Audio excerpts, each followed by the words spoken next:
choose joy, I choose joy, I choose joy instead of pain. I choose joy, I choose the joy of God again and again.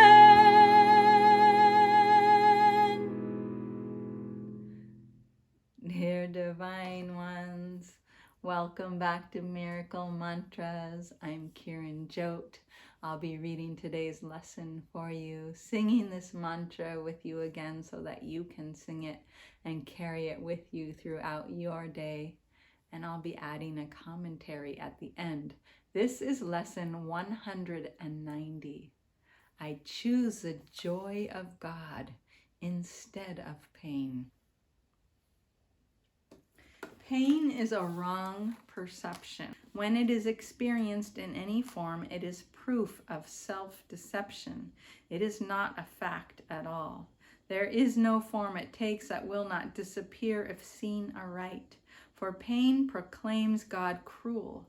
How could it be real in any form? It witnesses to God that God's hatred of God's child, the sinfulness God sees in them, and God's insane desire for revenge and death.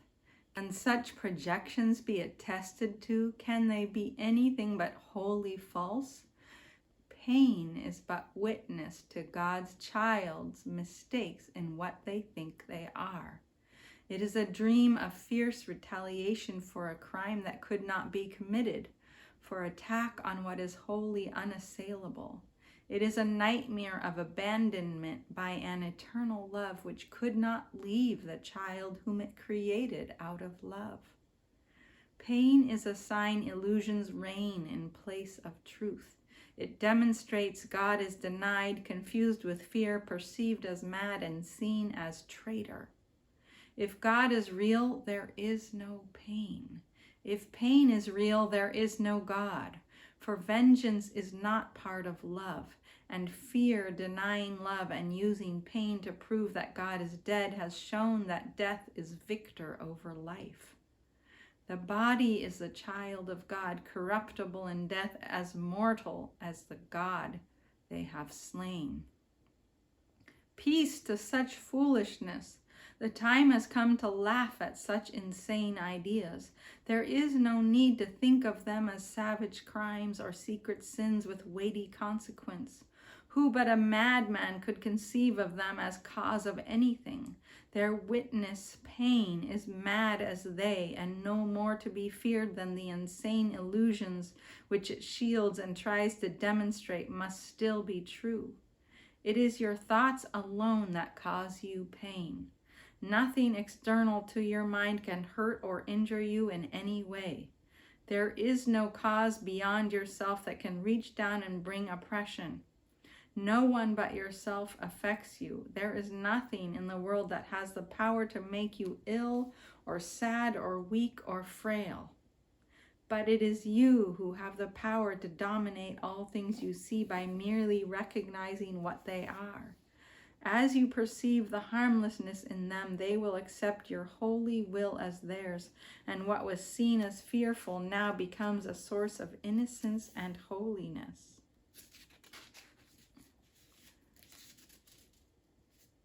My holy brothers and sisters, think of this a while. The world you see does nothing. It has no effects at all. It merely represents your thoughts. And it will change entirely as you elect to change your mind and choose the joy of God as what you really want. Yourself is radiant in this holy joy, unchanged, unchanging, and unchangeable forever and forever. And would you deny a little corner of your mind its own inheritance and keep it as a hospital for pain, a sickly place where living things must come at last to die? The world may seem to cause you pain, and yet the world as causeless has no power to cause. As an effect, it cannot make effects. As an illusion, it is what you wish. Your idle wishes represent its pains. Your strange desires bring it evil dreams.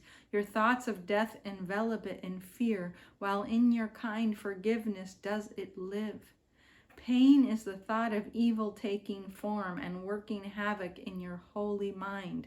Pain is the ransom you have gladly paid not to be free.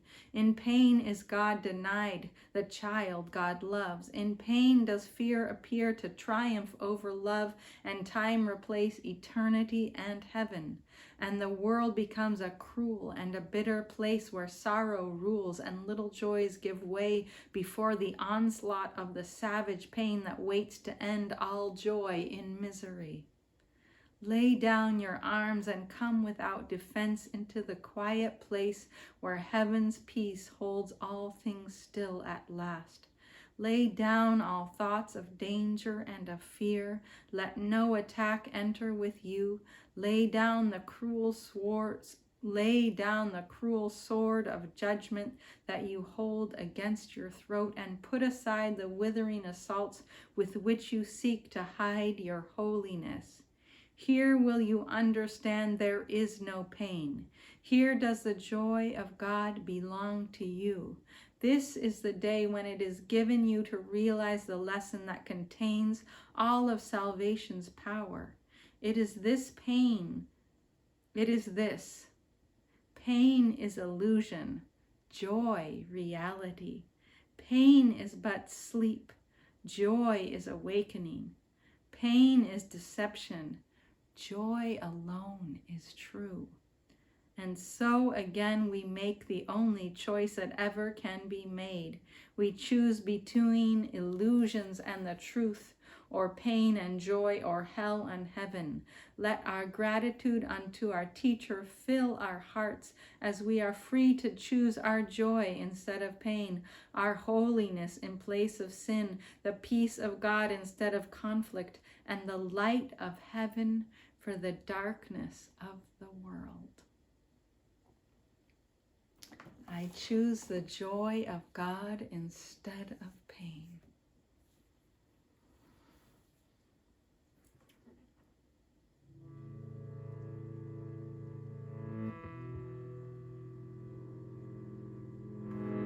I choose joy, I choose joy.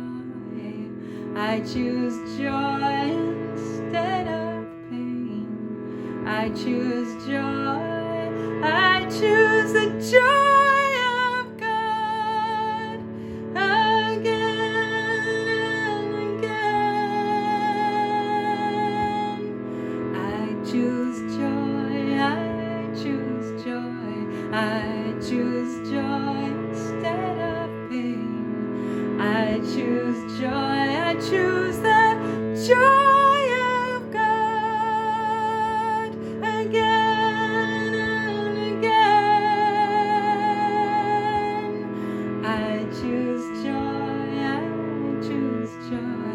I choose joy instead of pain. I choose joy, I choose joy again and again. I choose joy, I choose joy. I choose joy instead of pain. I choose joy, I choose the joy of God again and again.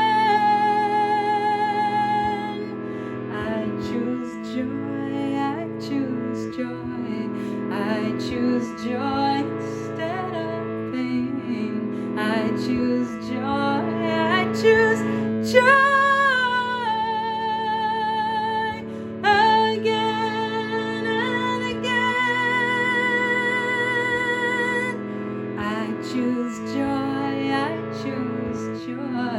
I choose joy instead of pain. I choose joy, I choose the joy of God again and again. I choose joy. choose joy instead of pain. I choose joy. I choose the joy of God again and again. I choose joy. I choose joy. I choose joy instead of pain. I choose joy. I choose the joy of God again and again. I choose joy. I choose joy.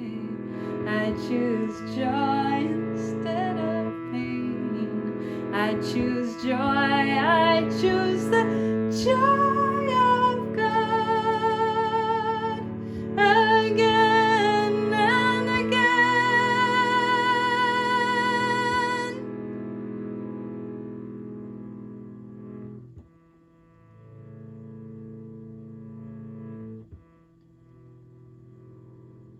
This is a difficult lesson if we've ever suffered long-term pain, right?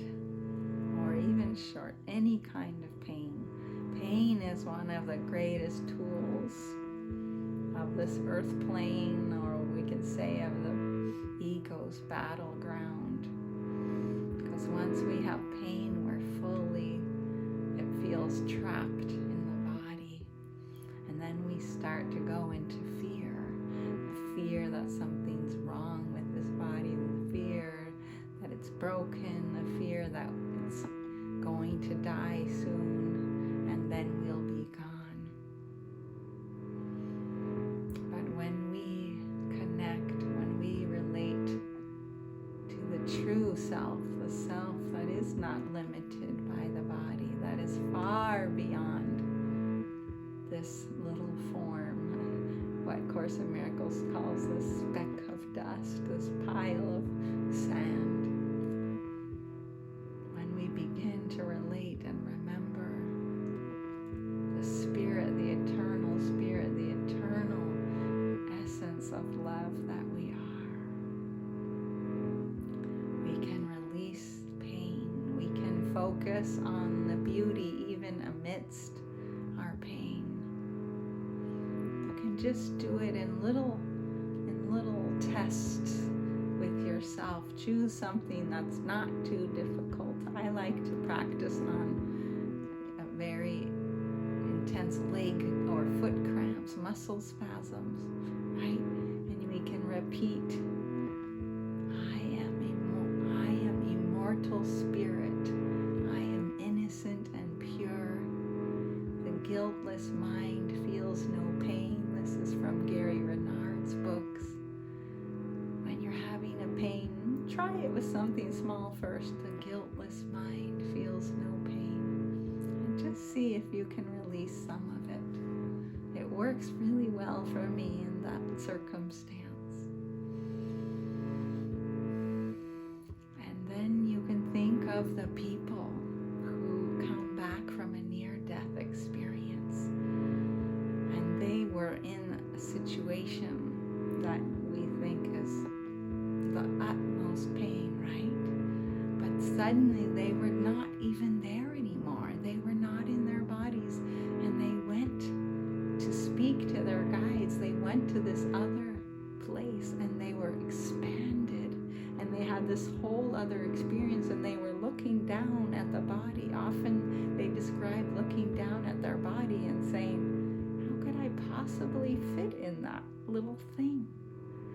And what they all say in different ways, it's so fascinating, is about the joy and the peace and the deep relief from suffering and from pain that they feel. So can we do that here on the earth plane when we have a physical ailment? Again, we have to look. If all things come from the mind, how are we contributing to this?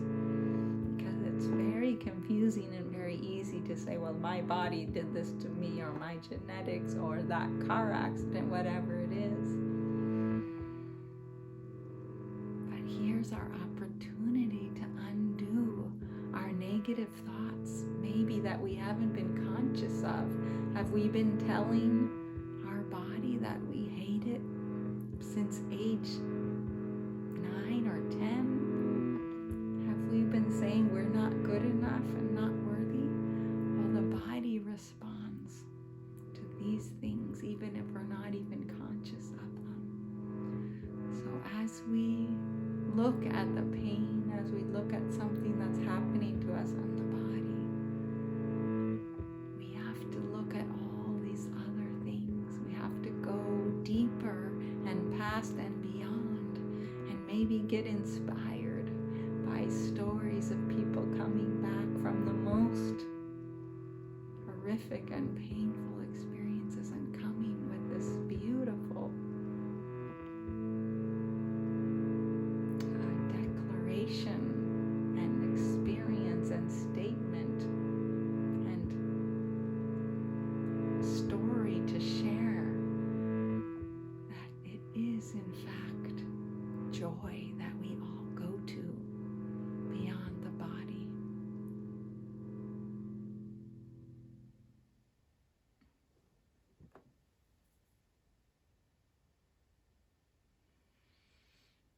Thank you for being with me. I look forward to being with you again tomorrow.